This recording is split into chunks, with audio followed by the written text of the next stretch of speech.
Hello guys, today's video is mayroon tayong sirang computer or defective na computer. Ayan, pinower on natin. Hindi siya nag-open guys.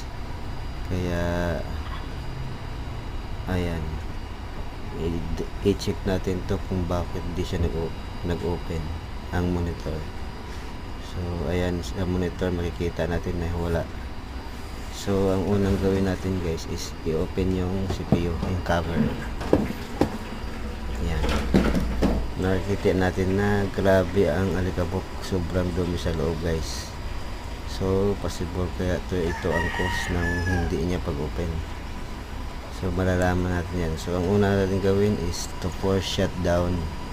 Ganyan ang pag-force shutdown guys, long press lang ang power para malinisan natin yung loob ng CPU. Ayan, ito na, maglilinis na tayo ng CPU gamit ang blower. So i-plug in na natin yung blower guys para malinisan na natin yung CPU.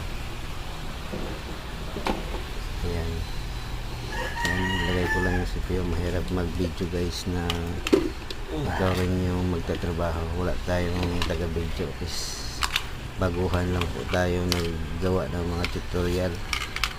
So ayan, i-plug in na natin yung blower at i-blower natin sa loob.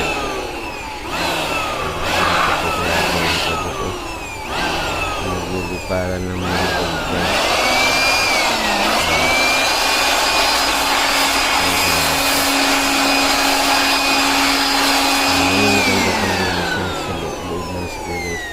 Napakalakas. So ito na guys, tapos na malinisan at malinis na siya, malinis na loob. So i-try na natin ulit. So sa ngayon, linisan muna natin yung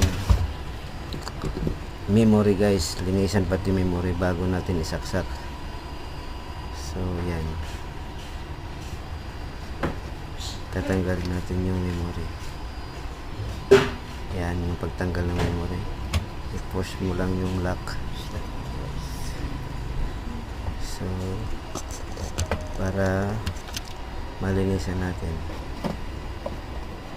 ito, yan yun, gamit ang eraser guys.